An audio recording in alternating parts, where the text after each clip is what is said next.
হচ্ছে রাহুল টুস্কিতে বলবে ফরেস্টের এরকম সেই ওই মেটার মতো টুস্কিতে বলবে দাদা তো বিরিয়ানি টানো তোমার দেখা বিরিয়ানি আসবে বাই এই না টুস্কি কই ফুচকা জলদি দাও। তারপরে চলে আসলো আমাদের কিন্তু মোমোটা। এখানে স্টিম মোমো ওরা দুজন অর্ডার দিয়েছিল। সুমনিতা দিয়েছিল হচ্ছে কুরকুরি মোমো, দেবাঞ্জলি আর টুস্কি কিন্তু দিয়েছিল হচ্ছে স্টিম মোমো, আর আমি দিয়েছিলাম প্যান ফ্রাইড মোমো।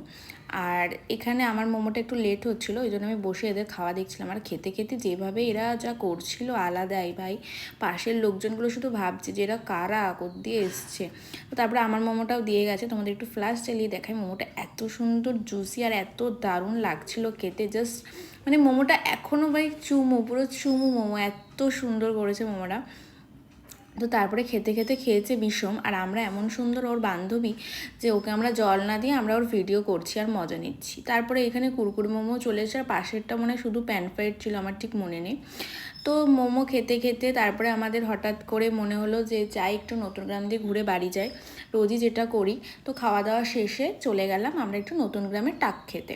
তো টাক খাইতে খাইতে দেখি এত সুন্দর মেঘ ডাকছে, আর নতুন গ্রামের ওয়েদারটা না যখন বৃষ্টি হয় তার আগে যে এত সুন্দর লাগে বলার বাইরে। তো দেখো যখনই ক্যামেরাটা অন করবো আর এদের মানে নাটক শুরু হয়ে যাবে, কী সব করছে ক্যামেরার মধ্যে, আবার বলবে এগুলো ছাড়বি না, এই করবি না, তুই তাহলে নাটকটা কেন করলি বল। যাই হোক, বাড়ি এসে খাওয়া দাওয়া করে চলে গেলাম সুন্দর এসির মধ্যে ঘুমাতে। আর দেখো কি সুন্দর মেঘ ডাকছে। যাই হোক, বা